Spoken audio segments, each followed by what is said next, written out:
Bonjour Isabelle, comment vas-tu? Oui, bonjour, je vais très bien, toi aussi? Ça va très bien. Je te remercie d'abord d'avoir accepté mon invitation qui est venue par la bande d'une orthophoniste qui m'a proposé de te contacter en fait ou de discuter avec toi aujourd'hui. Fait que, en fait, peut-être pour commencer, je vais te demander de peut-être te présenter puis d'expliquer ton rôle pour qu'on saisisse mieux un peu. D'accord. Alors, je suis Isabelle Proux. Je suis ressource régionale en déficience auditive. Et moi, là, je couvre la région Mauricie-Centre du Québec. Donc, c'est les 5 centres de services scolaires là, qu'on retrouve là, en Mauricie et au centre du Québec. Mhm. Mon pied à terre à moi, il est au centre de services scolaires de la Riveraine, Mhm. où j'ai été interprète pendant 23 ans. Mhm. Et j'ai été promue là, pour être la ressource régionale. Donc, j'ai un pied à terre ici, mais je me promène là, un petit peu partout pour aller soutenir souvent les interprètes qui sont seuls dans leur milieu, qui n'ont pas personne à qui se référer pour questionner leur rôle et pour faire valoir leur position. J'accompagne aussi les enseignants lorsqu'il arrive le temps de l'évaluation, élèves sourds profonds qui ont de la difficulté à parler, mais qu'on veut évaluer dans l'oral, comment on écoute en anglais quand l'élève a une surdité. Mhm. Alors, j'accompagne aussi beaucoup là, les enseignantes de ce côté-là. Et je viens aussi des fois faire la nuance, là, est-ce que c'est une mesure d'adaptation qu'on met en place due à une surdité ou on est en modification parce qu'il y a plus que juste la surdité là, qui est en cause. Fait que c'est souvent là, dans ces mandats-là que je vais me promener. Mais en Mauricie, Centre du Québec, on a une pivot dans chaque CSS qui s'occupe de faire le pont entre le centre de réadap et le milieu scolaire. Tout ce qui est appareillage, système MF. Fait que ça, là, on a des pivots là, dans chaque région. Et c'est une orthophoniste, justement, là, d'un centre de service scolaire là, qui m'a référé à toi. Bon, super. Ouais, Oui, ben c'est parfait. Ça m'explique quand même bien. Fait qu'on va revenir te mentionner plein de termes, peut-être qui sont peut-être oui. moins familiers pour certaines personnes. Fait que là, on parle de déficience auditive, de surdité profonde. Fait que là, en fait, c'est quoi je vais dire, des besoins ou des défis? Fait que des enfants qui entendent pas, qui sont sourds de naissance, explique-moi un petit peu, là, c'est quoi le contexte de ces enfants-là? En fait, ces enfants-là, ils sont suivis au centre de réadaptation de l'apprentissage de la surdité jusqu'à ce qu'ils rentrent en classe. Donc, OK. ils sont suivis en audiologie et en orthophonie au centre Mhm. de réadaptation là, de intervalle ou peu importe la région. Là, ils La se région. promènent eux autres aussi. Ils sont Mauricie, centre du Québec. OK. Donc, eux, ils suivent les enfants pendant toute leur thérapie. Ouais. Ils voient un petit peu tous les modes de communication pour voir l'enfant est-tu plus, regarde-tu plus les signes. Tous les enfants commencent en signes Mhm. parce que c'est quelque chose qui est facile à comprendre, qui est visuel, qui permet une communication plus rapidement. Mhm. Plus l'enfant vieillit en accord avec les parents, on va aller vers un mode de communication. Alors, le mode de communication, il n'est pas pigé au hasard, il est Mhm. vraiment travaillé puis réfléchi avec les intervenants du centre de réadaptation et les parents. Alors, par la suite, il y a des élèves qui vont seulement avoir un appareillage, ils vont Mhm. avoir des appareils, Mhm. et il y a d'autres enfants où, avec des surdités plus profondes, où on va aller vers l'implant cochléaire, Mhm. qui est un grand choix pour des parents de s'en aller vers cette opération-là, mais ça, ils sont tous bien encadrés et accompagnés là, par l'équipe du centre de réadaptation. Lorsque la surdité est assez importante et où les appareils apportent plus le gain nécessaire, on va recommander la présence d'une interprète pour venir pallier au manque d'information qui va arriver face aux élèves dans leur milieu d'apprentissage. Mhm. À la maison, ils n'ont pas d'interprète, ils vont fonctionner avec les parents, mais lorsqu'on arrive en classe, où là, on parle d'apprentissage scolaire, où Mhm. beaucoup d'informations sont données verbalement, Mhm. et là, on va venir asseoir une interprète face à l'élève qui va venir faire les oreilles de l'élève et rendre visible ce que l'élève n'entend pas. OK. Fait que c'est C'est un bon. petit peu comme ça que ça se passe, là. La recommandation d'interprète nous arrive du centre de réadaptation et où eux, là, ils vont nous préciser le mode de communication qui a été privilégié là, par les parents. OK, parfait. C'est bon, merci pour ces précisions-là. Puis tu parlais aussi de tout ce qui est les systèmes MF. Les systèmes MF, Oui, c'est pour... Je te laisse oui. expliquer. Système MS, c'est un modulateur de fréquence. En fait, c'est pour amplifier. Quand on est dans une classe, là, c'est toujours des endroits qui sont relativement bruyants. Alors, les appareils de l'élève, eux, ce qu'ils font, c'est qu'ils amplifient. Les autres aussi, les appareils amplifient ce qui se retrouve dans un rayon d'1 mètre autour d'eux. OK. Alors, dans une classe bruyante où l'enseignante est plus loin, où elle se tourne lorsqu'elle parle, lorsqu'elle écrit au tableau, ou les questions des élèves dans la classe, où là, l'élève a moins accès à ces informations-là. Souvent, en classe, on va fonctionner. Le système MF, ce qu'il fait, c'est que l'élève a un récepteur qui va mettre après ses appareils. Souvent, c'est deux petits embouts là, qui vont venir clipser à ces appareils et l'enseignante ou l'enseignant va porter le micro, l'émetteur. Lorsque l'émetteur est en fonction, ça met la voix de l'enseignant en priorité dans les appareils de l'élève, en enlevant les bruits ambiants, en enlevant l'effet d'écho et surtout en enlevant l'effet de distance. Donc, que l'enseignante soit près de l'élève, qu'elle soit dans le fond de la classe, l'élève va toujours entendre l'enseignante de façon en priorité là, dans ses appareils. Ça vient faciliter l'écoute. Ouais. Ça facilite la concentration aussi. Puis ça donne une chance là, à nos cocos là, d'avoir accès à ce qui est dit auditivement. Okay. Voilà. Oui, tu l'as mentionné vaguement, là, mais dans un contexte de classe, là, c'est une classe, je veux dire une classe régulière, là, mais une classe où il y a beaucoup d'enfants, tout ça avec une enseignante qui doit expliquer, qui se promène, qui parle au tableau, qui répond à une question d'un enfant. Il y a comme beaucoup de choses qui se passent. Le fait Oui. OK. Puis les enseignantes, là, tu sais, ils n'ont pas juste l'élève qui a une surdité. Hein? On sait, là, ils ont plein d'élèves en classe, là, ceux qui bougent beaucoup. Fait que souvent, même d'utiliser le système MF, pour eux, c'est une charge de plus. C'est quelque chose de plus à se soucier. Fait que souvent, là, on va leur demander en début d'année de participer à une sensibilisation, là, un peu pour leur expliquer qui est l'élève qui s'en vient dans leur classe, c'est quoi l'outil, comment bien l'utiliser, à quoi faire attention. Fait que souvent, les enseignantes sont quand même très réceptives. Lorsqu'il y a des oublis, là, c'est dans le feu de l'action où on oubliait d'allumer le système MF. L'élève gêné de dire « Je t'entends pas bien » ou l'élève qui veut juste tout simplement pour avoir l'info. On a ça aussi. Hein? On a quand même ça aussi, des élèves qui préfèrent écouter ce qui se passe autour d'eux. Des fois, les discussions sont tout aussi intéressantes que ce qui se passe en avant. Voilà. Okay. Parfait. J'allais te demander, c'est quoi les principaux défis de ces élèves-là? Fait que oui, entendre ce qui se passe, tout ça, suivre la voix du professeur. Est-ce que concrètement, là, dans la réalité, quoi leurs enjeux? Dans leur réalité, c'est sûr qu'eux, ils ont une entrée qui est plus difficile. Donc, c'est sûr qu'ils vont compenser beaucoup avec le visuel. Ouais. La problématique qu'on a avec nos cocos, c'est ils sont malentendants, mais des fois, ils sont même pas conscients de ce qu'ils n'ont pas entendu. Tu sais, on sait pas ce qu'on sait pas. Ben, eux, ils ne savent pas ce qu'ils n'ont pas entendu. Fait que des fois, eux-mêmes pensent qu'ils ont tout compris. Et lorsqu'on valide leur compréhension, ben, pas juste en demandant « As-tu compris? » Parce que je vous le dis tout de suite, là, ils comprennent toujours tous ces enfants-là. Mais lorsqu'on valide leur compréhension avec des questions plus « Peux-tu me répéter les étapes? » Là, on se rend compte que l'élève, il manque des bouts. Et c'est là, des fois, où si on n'est pas assez bienveillant avec ces élèves-là, c'est que l'écart se creuse, puis c'est là qu'on arrive avec des retards, puis qu'on a de la difficulté à suivre par la suite. Fait que quand l'enseignante est tout seul avec cet élève-là, c'est d'aller chercher là régulièrement sa compréhension pour voir où il en est. Et quand il y a la présence d'une interprète, l'élève demeure quand même l'élève de l'enseignante. C'est encore à l'enseignante d'aller valider sa compréhension, même s'il y a une interprète assise devant. Oui. Ben, tu peux-tu nous expliquer un peu plus justement comment ça fonctionne? Tu me dis l'interprète, c'est comme les oreilles de l'enfant, tout ça, mais concrètement, elle accompagne un élève, j'imagine? C'est l'élève, c'est l'interprète d'un élève dans la classe? Oui, c'est ça? Habituellement, c'est une interprète est attitrée à un seul élève parce que les deux élèves n'ont pas nécessairement la même surdité, utilisent pas nécessairement le même mode de communication. Je pourrais pas être interprète en anglais et en français pour deux élèves. Il faut que je priorise un, puis il y en a un qui a moins de service. Souvent, une interprète, une élève.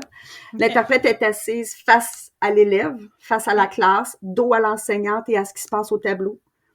Et elle va rendre visible tout ce qui va être dit en s'assurant que l'élève a bien compris. Fait que rendre visible. C'est quoi pour toi rendre visible? Ben, ça dépend du mode de communication. Si l'élève est en gestuel, l'interprète va interpréter gestuellement tout ce qui est dit. Si l'élève est en oral, ben, l'interprète va oraliser ce qui est dit en faisant là, des techniques pour faciliter la lecture labiale, gestes naturels. On a d'autres outils là, en oral comme le LPC, le langage parlé complété, là, pour venir démystifier les sosies labiaux.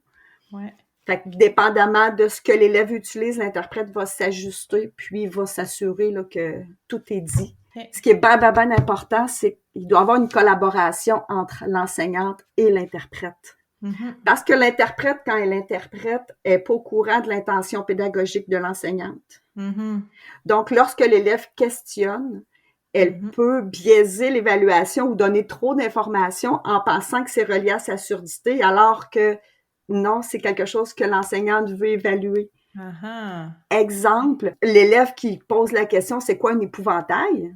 Mhm. Épouvantail, un mot peu familier, qu'on voit Ouais. pas souvent. Bon, si je suis en mathématiques, ça donne pas d'incidence sur l'opération en mathématiques à mettre en application, donc l'interprète pourrait le dire sans le mentionner.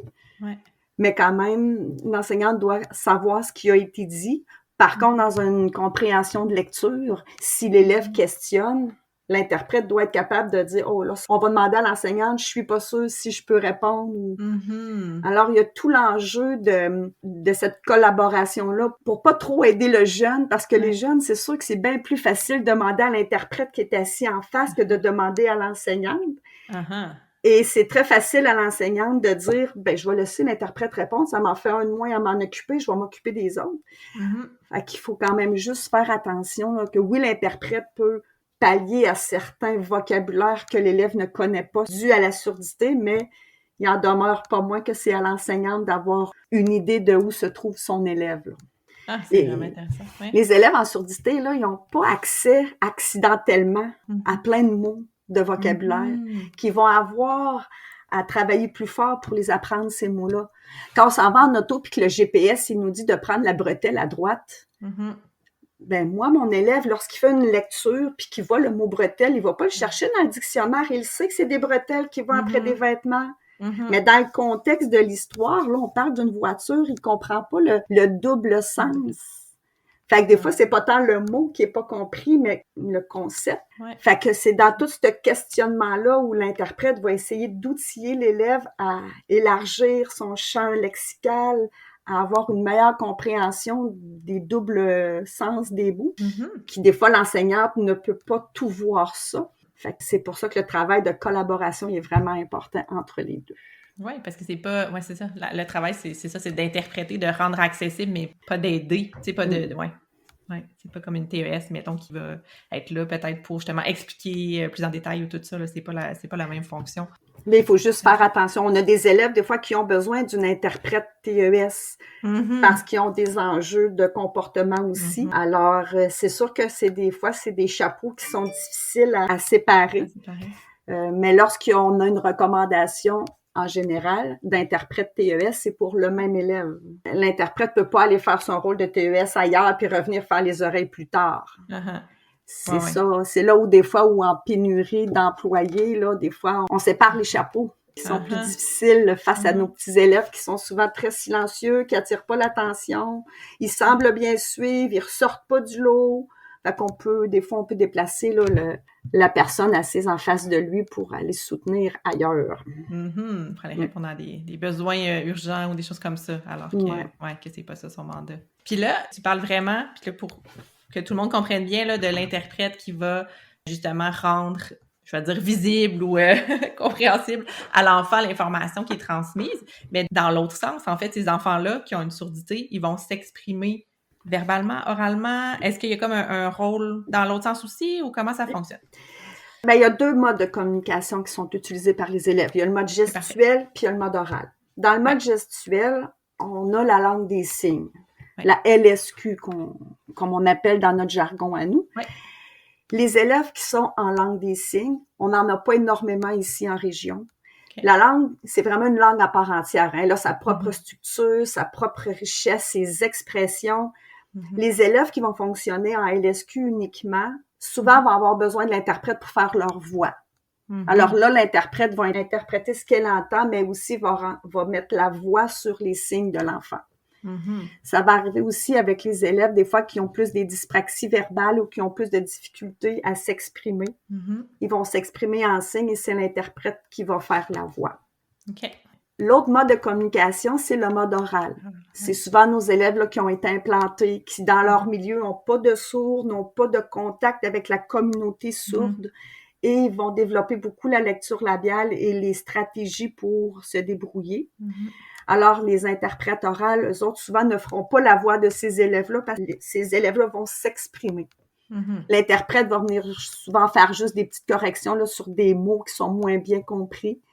Ou va travailler certaines stratégies là, pour faire un signe pour tel mot qu'on ne comprend pas, ou on les réfère à vous, orthophonistes, pour développer leur langage. Fait que c'est pas mal là, ces deux modes-là de communication que les élèves utilisent.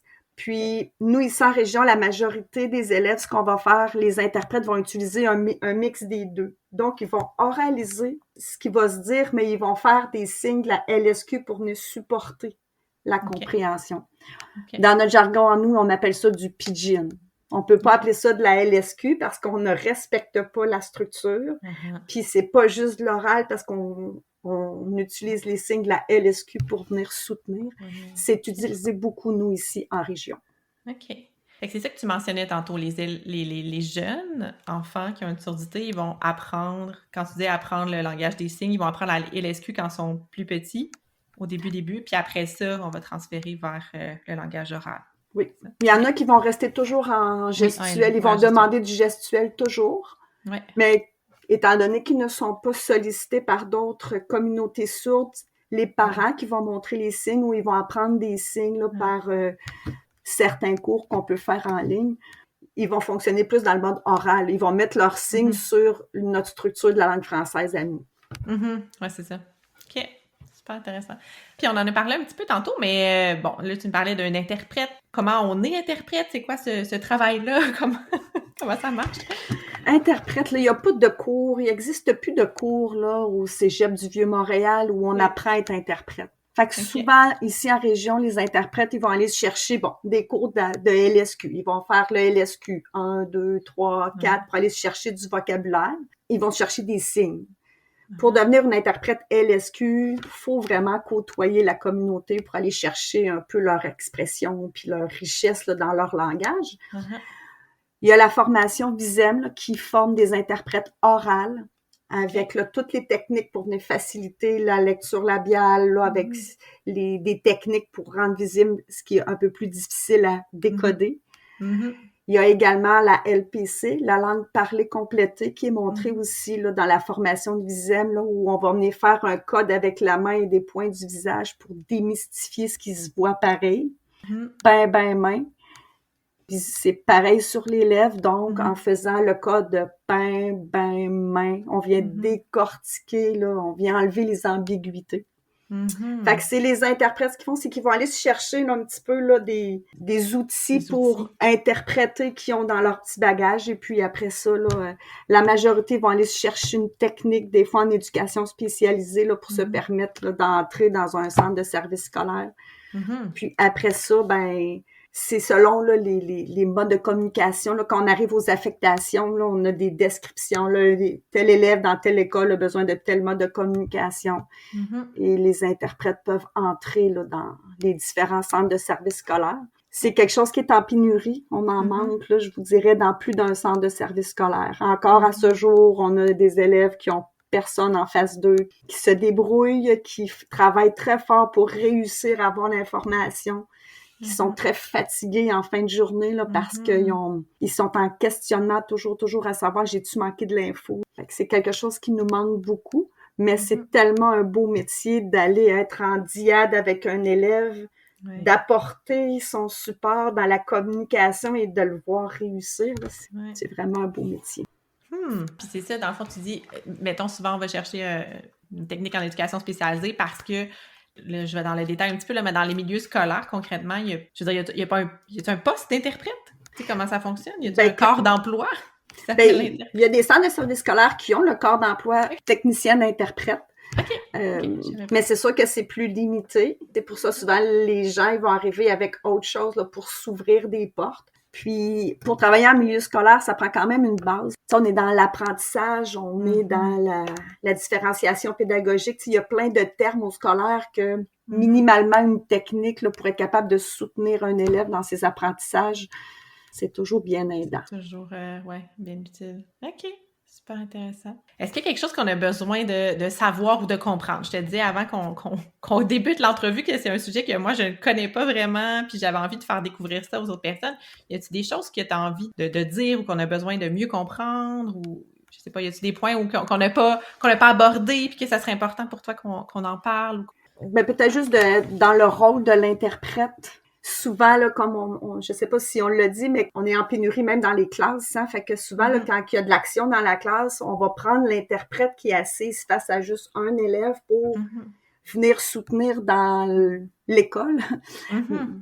Ça rend souvent nos petits élèves malentendants très insécures. Parce que eux, c'est comme si on leur enlevait leur oreille pour aller ailleurs.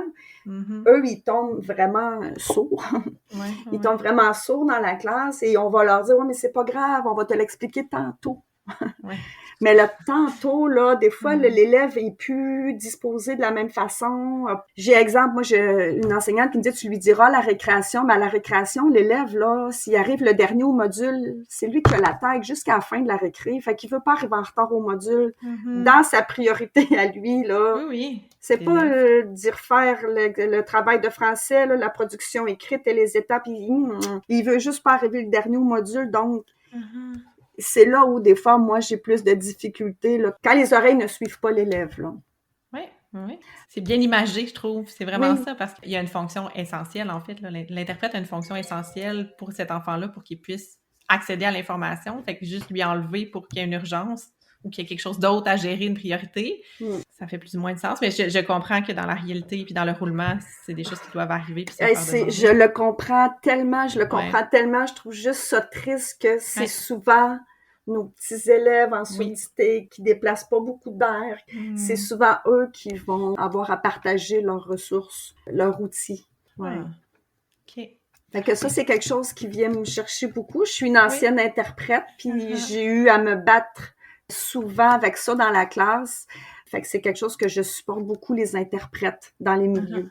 Souvent, il y en a qui m'appellent, me disent là, il faut que je fasse telle affaire, je suis pas d'accord, mais là, la direction m'a dit que OK, je vais y aller. Même si c'est une direction, des fois, là, de recentrer sur on est ici pour quoi? On est ici pour la réussite des élèves. Malheureusement, moi, je suis ici pour la réussite de l'élève qui vit avec une surdité, puis on va s'arranger pour tout mettre en place pour qu'il ait accès, lui aussi, à la réception des informations, puis à réussir. C'est un outil, en fait, pour... moi, je le vois comme ça, là, je sais pas si tu es d'accord, mais c'est un outil pour cet enfant-là, tu sais, que si on lui enlève son outil, il n'a plus accès à l'information tout court, et donc il ne peut plus faire son parcours d'apprentissage, d'apprenant, tu sais, il ne peut plus faire sa job d'élève, là, s'il n'a pas son outil. L'autre chose aussi qui est très difficile, c'est que souvent on va dire, bon, la maternelle, c'est moins important, on n'en mettra pas. Pourtant, à la maternelle 4 ans, maternelle 5 ans, on est en acquisition du langage, la conscience phono, la conscience phonologique, les sons et qu'est-ce qui rime. Et là, l'interprète est tellement importante pour venir faire participer l'élève et lui donner accès à tous ces nouveaux mots-là. Nouvelle lecture labiale, tu sais, tout est à t'apprendre. Puis il y a souvent des enseignants qui me disent « Ouais, mais ne regarde pas. » Mais non, parce que lui, son outil, là, quand on a appris à travailler avec un ordinateur la première fois, là, on n'était pas tout bon avec l'ordinateur, hein? Tu sais, là, contrôle alternate suprême, là, à un moment donné, faut l'apprendre, mais ben c'est la même chose pour les petits cocos. Ils savent pas tout, là, que j'ai manqué une info, je peux balayer vers mon interprète, puis là, elle va répéter avec un petit décalage que j'ai manqué.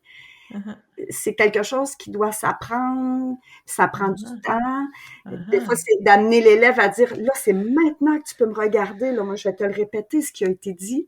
Tu sais, cet apprentissage-là, des fois, pour des gens de l'extérieur, ça a l'air comme, ben, tu fais rien. T'es assis sur ta chaise, je t'ai pas vu rien faire. Non, mais les 3 fois où que l'élève m'a regardé, où j'ai répondu à son incompréhension, il a pu se remettre à la tâche. Moi, j'ai fait mon travail.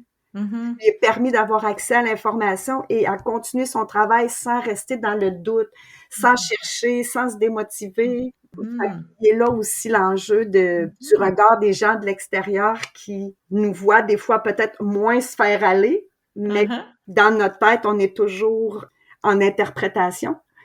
Il faut aussi se préparer. Parce que quand on arrive au secondaire, là, avec des Erlen Meyer, puis Pythagore, puis Si moi, là, je m'en rappelle plus de mon secondaire, il faut que j'aille me remettre dedans, je ferais quoi comme signe? Comment je vais faire passer ça? La loi des ohms, c'est pas visible. OK, qu'est-ce que je fais? Il y a toute une préparation de l'interprète aussi. Ça aussi, c'est quelque chose qui est très minimisé dans le milieu. Pourquoi tu as besoin de te préparer? C'est pas toi qui donnes le cours? Non, mais mon interprétation, je veux que ce soit bien reçu de l'élève, puis je veux pas donner trop d'informations pour pas nuire à l'intention pédagogique de l'enseignante non plus. Donc, la collaboration avec l'enseignante de savoir, OK, là, il y a ça qui s'en vient. On va écouter une vidéo en univers social. Là, le vidéo, il est moyen, le son, fait que peut-être de l'écouter avant pour être capable de bien l'interpréter. Versus un film un vendredi après-midi pour écouler le temps qui reste où il n'y a pas de questions, c'est pas la même préparation de la part de l'interprète, mais elle doit être au courant de c'est quoi l'intention de l'exercice qui s'en vient, là. Puis au secondaire, c'est ça, j'imagine, elle suit toutes les matières, là. Oui. C'est sciences, maths, etc., là, histoire et tout ça, là. Et oui, puis c'est sans compter qu'on arrive avec des matières à sanction, hein, l'examen d'histoire secondaire 4 du ministère, là, où on n'a pas le document un mois d'avance pour se pratiquer, là. Non. Les enseignants, ils reçoivent la veille, je pense, fait que l'interprète n'a pas beaucoup de temps pour se préparer. Puis il y a toujours le petit stress aussi que tu veux pas en dire trop parce que tu veux qu'à l'examen, l'élève réussisse de par lui-même. Mais des fois, tu es conscient qu'à le regarder, il manque des informations. Que des fois, là, d'avoir une discussion avec l'enseignante pour bien pister, c'est toujours bien aidant. Vraiment très intéressant. C'est un sujet que je ne connaissais pas vraiment, malgré ma profession. Donc, j'imagine qu'il y a plusieurs personnes qui vont avoir appris beaucoup de choses de oui, puis peut-être juste comme publicité aussi. Maintenant, les élèves utilisent beaucoup là, les écouteurs et tout ça. Hein? On sait qu'à la longue, le bruit fort dans les oreilles, ça l'affecte nos premiers petits cils de la cochlée. Je te cacherai rien. Alors, des petites surdités minimes, on en a de plus en plus dans les milieux. Sur les hautes fréquences, secondaire, 5e, 6e année, on en a de plus en plus des surdités qui se développent. Alors, de développer des stratégies et de savoir ce qui se fait peut être aidant là, pour ces gens-là lorsque ça leur arrivera.